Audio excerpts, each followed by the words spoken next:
Saat 5'in yarısıdır. Hətta 5 işləyib, hamı yatıb. Ona görə yavaş danışıram.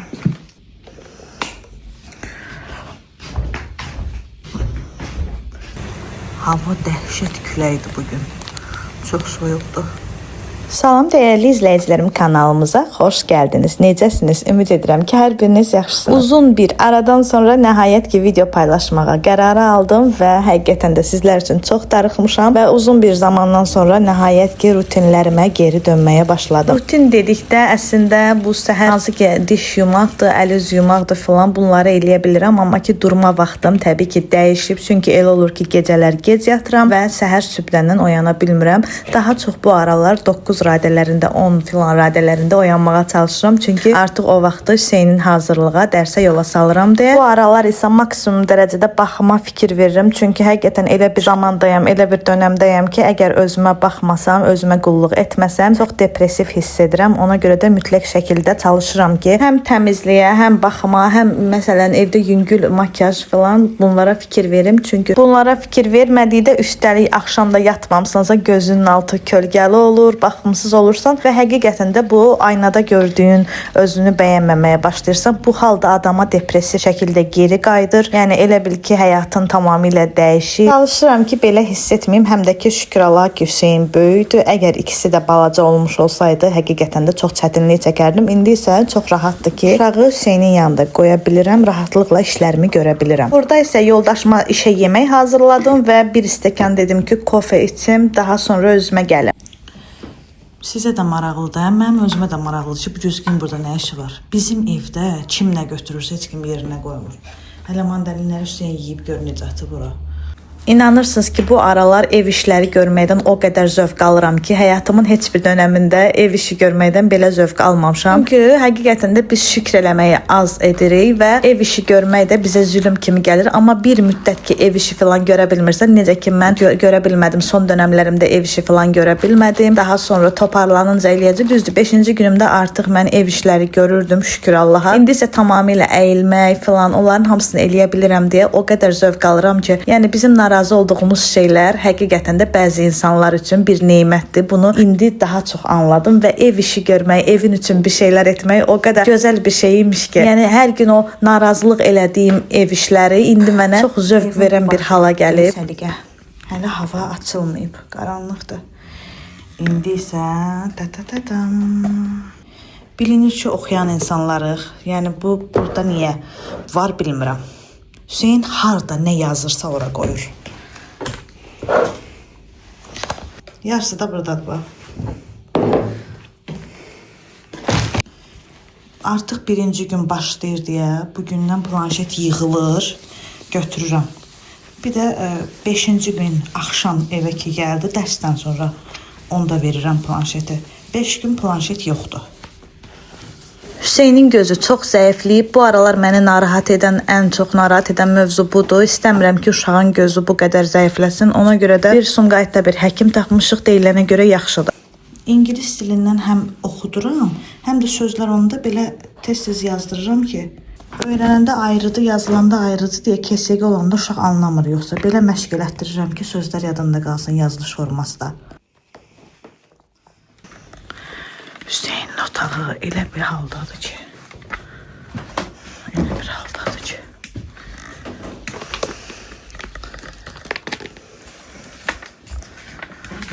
Əslində 2 il müddətində gözü hansı ki 75% idi. Həmən vaxtlarda mən Hüseynə planşet verməmişəm. Deyim ki, planşetdən olub. Amma ki evdə yaxındır televizor, ancaq televizora baxır. Və bir müddət keçəndən sonra, hardasa 1 il keçəndən sonra mən apardım, gözü artıq 75-dən 45-ə düşmüşdü. Yəni planşet oynamadığı halda 75-dən 45-ə düşmüşdü. Ona görə də narahatam. Deyim ki, təkcə planşetdəndir, təkcə planşetdən olmayıb. Planşet olmadığı halda olub. Bilmirəm ki, necə olacaq. Ola bilər ki, eynək yazar. Bilmirəm, eynək yazan valideynlər varsa mənə yazarsınız ki, yəni daimi taxılacaq o eynək, ya biraz gözü qalxandan sonra çıxara biləcək ya yox. Çünki bəzən böyüklər bizi danlayır, deyir ki, uşağın gözü zəifdir, hələ də planşet verirsən. Tamamilə planşeti uşağın əlindən almaq olmur. Çünki gərək onu əvəzləyəcək kimi mən nəsə həyətə düşsün. Bizim həyətdə balacadır, elə bir küçə yoxdur oynamaq üçün.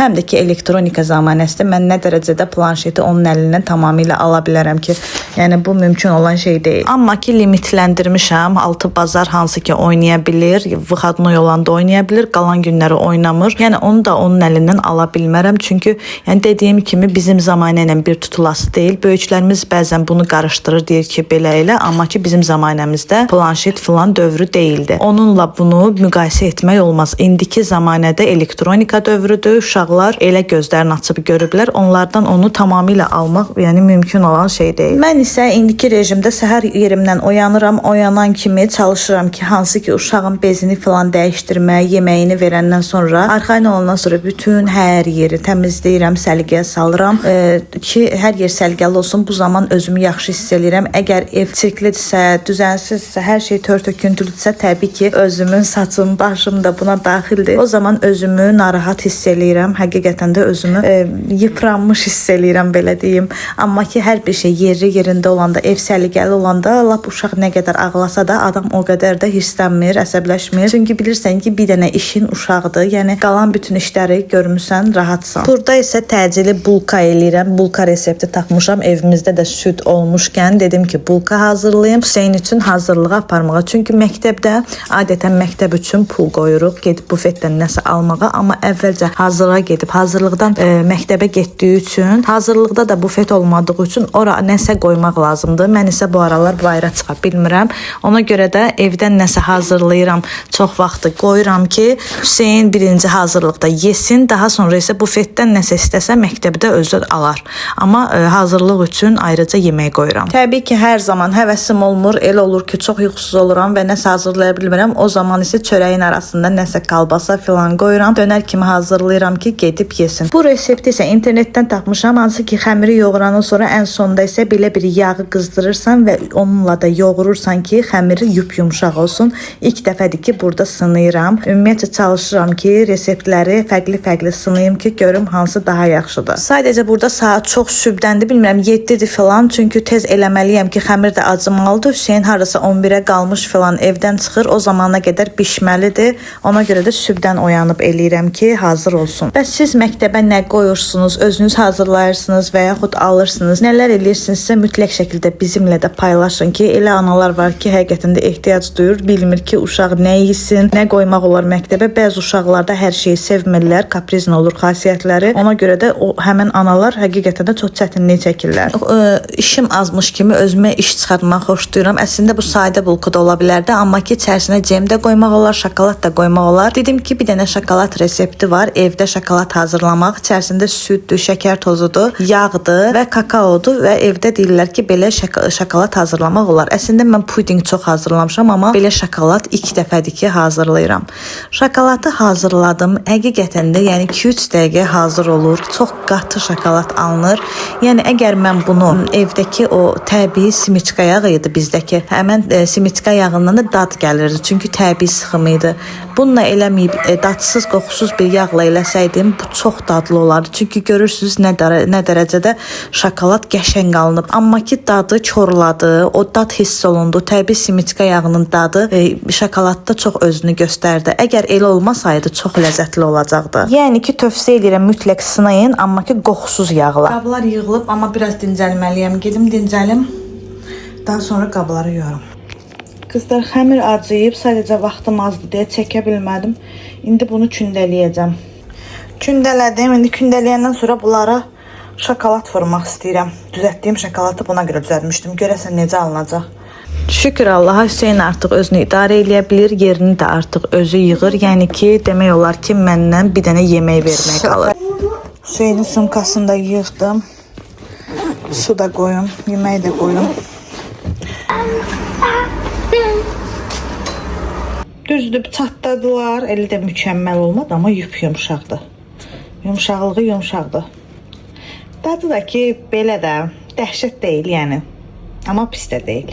İçi belə də əslində dadsız deyil. Sadəcə şokolad yağı bizdə şokolad yağını o təbii hansı ki simiçka yağı var idi bizdə. Təbii sıxım. Ondan vurmuşam. Yağın azca dadı hiss olunur. Yağ normal olsaydı dadlı olardı. Hüseyinə orada suxariklə orada sok qoymuşam Hüseyinə. Dəstən gəlməlidir. Gərək görsün. Görək nə reaksiya verəcək. Atası Hüseynə suxariklə sok almışdı. Dedim ki, qoyum həmişə qapını açırıq gəlir. Qoyum qapının ağzına gələndə sürpriz olsun. Düz 20 dəqiqədir ki, burada gözləyirəm. Əslində burada tezləşdirmişəm sizə yorucu olmasın deyə. Amma işimi gücümü atıb pərdənin arxasında gizlənmişəm. Düz hardasa 20 dəqiqə. Adətən balaca uşaq gələndə böyük uşaq elə bilir ki, çıqqılı uşaqda adamın diqqəti çox olur deyə elə bilir ki, onu daha çox sevirlər. Ona görə hiss elətdirməyə çalışırıq ki, həqiqətən də bizim üçün fərqi yoxdur. Ona görə hər anında hiss elətdirməyə çalışıram ki, ikiniz də eynisiniz mənim üçün, yəni heç bir fərqi yoxdur.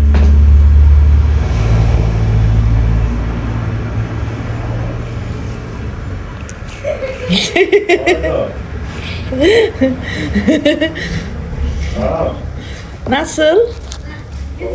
Eynən özümüzə şabald eləmişik. Mən özümə biraz vurmuşam.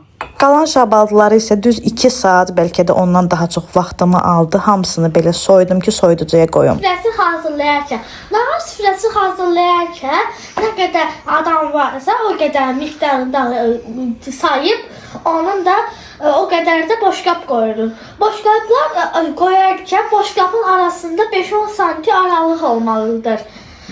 Stoldan 5-10 santdə nimçə qoyulur, dəyəz nimçə qoyulur, dəyəz nimçənin üstünə salfet qoyulur, salfetin üstünə də dərin boşqab qoyulur. Dərin boşqabın solunda, sağında iti bıçaq olur. İti bıçağın yanında isə hörət qaşığı olur. İti bıçaq necə olmalıdır? İti bıçaq ağzı boşqab tərəfi olmalıdır. Bəli. Sonunda isə ağzı yuxarı baxan vilka olmalıdır. Qarşısında isə desert qaşığı qoyulurdu. İçkilər olarkən yanında stəkan olmalıdır. İçkilər nə də verilir? Stəkan, necə qrafinkada? Şişə. Sağ ol. Şişə qrafinkada. Yemək bəkdirsə, yemək bıçağı ilə kəsmək lazımdır. Sağ ol. Sonra? Yemək fərqlidirsə? Fərqli yeməklər varsa? Yemək fərqlidirsə, ət, nə bilim, ət, hörək, sulu hörək. Bunlarda isə nə olur? Başqa fərqli ləvazimatlar qoyulur. Ən son salfetka işi? Ən son salfetka işi ağzına salfetkanla silmək kağız salfetkadan daha yaxşı olmaq olar. O nə cümlədir? O nə deməkdir? Hər çöldən bulaşıqdırsa salfetkası çölə varsa. Yox, parça salfetkanı ən çox yaxamıza qoyuruq və ya stolumuzun üstünə qoyuruq. Parça salfetka ən çox paltarımız bulaşmasın falan deyə istifadə edilir. Amma əgər yağlı yemək yemişiksə, mütləq yox. Yəni daha yaxşı olar ki, kağız salfetkadan istifadə eləyək. Bildin? Bitdi. Təşəkkür eləyirik bu nahar mədəniyyəti üçün. Sağ olun. Təşəkkürlər. Bu aralarsa həyatımın özətini bilmək istəsəniz bir dənə belə çay götürərəm, yanında bir dənə şokolad götürərəm ki, oturum qəşəngcə çay içim və o an bəbiş mütləq şəkildə ağlayar. Yəni ki, yemək istəyər. Ona görə də yəni həyatımın özətini bilmək istəsəniz belə olur. Ona görə də mütləq şəkildə çalışıram ki, o hansı ki o söz var ya, uşaq yatanda sən də yat. Uşaq yatanda mən də yatmaq yox, çalışıram ki, işlərimi görüm ki, daha sonra günortadan sonra nə istəsəm artıq eləyə bilərəm, amma günortaya qədər çalışıram ki, mütləq şəkildə bütün işlərimi bitirim. Bu bəbişin göbəyidir. Bilmirəm, belə bir şey var. Deyirlər, hara bastırsan elə bir, nə bilim, orada oxuyur və yaxud da orada işləyir. Belə bir şey var. Bilmirəm, siz də eşitmişsiniz ya yox. Düzdür, elə də inanmıram elə şeylərə. Amma nədənsə atmağım gəlmədi. Neçə dənə karqom gəlmişdi əslində, amma ki video çəkmədiyim üçün onları sizə göstərə bilmədim. Amma ki karqomun biri bugün gəlib. Hansı ki endirimdə idi deyə vurmuşdum. İndi sizə göstərəcəm. Kollagen içərisini çox tərifləyirlər. Hardasa 21.000 rəy var idi ki, 21.000 adam yazıb ki, çox yaxşıdır. Ona görə də gəlinimiz mənə tövsiyə elədi ki, gör nə qədər adam yazıb ki, həm saçımın tökülməyi, həm sümük ağrılarım, həm dırnaqlarım, həm üzüm gözəlləşdi filan. Çox gözəl rəylər var. Mən də getdim rəylər rəsmilərini oxudum. Çox xoşum gəldi. 3 dənə sifariş verdim özümə, həm yoldaşım içəcək, həm də mən. 3 dənə də sifariş vermişəm qaynanama. İndi isə gəlinimizdə də endirim olur deyə o da anam üçün sifariş verəcək 3 ədəd. Yəni ki, 1 ədədi gündə 2 dənə içirsən 90 dənə kapsul olur içərisində, 1 qutu 1 ay gedir. Adətən də kollagenlərin xeyrini görmək üçün 3 ayda albada istifadə eləmək lazımdır. Mən özümün saç, üz üçün falan almışam. Anam üçün isə dizləri çox ağrıyır deyə və yaxud qaynanam üçün də sümükləri ağrıyır deyə onun üçün sifariş vermişəm. Yəni deyilənə görə çox yaxşıdır. İstifadə eləyəcəm. Eləyəndən sonra yenə də sizə rəylərdə bildirəcəm. Hələ ki, yəni aldığımı göstərirəm ki, almışam. Bu arada qutuda yəqin ki 6 dənə almışam deyə üzərində belə bir hədiyyə veriblər. SPF kremidir. Ahududulu SPF kremidir. Bilmirəm necədir. Axır ki, hədiyyəyə görə də çox sağ olsunlar. Üzərinə hədiyyə qoyublar. Bu arada reklam falan deyil. Öz pulumla vurmuşam. Nəzərinizə çatdırım. Videonu isə burada sonlandırmaq istəyirəm. Sağ olun. Gələn videolarda görüşmək üzərə. Allaha əmanət olun.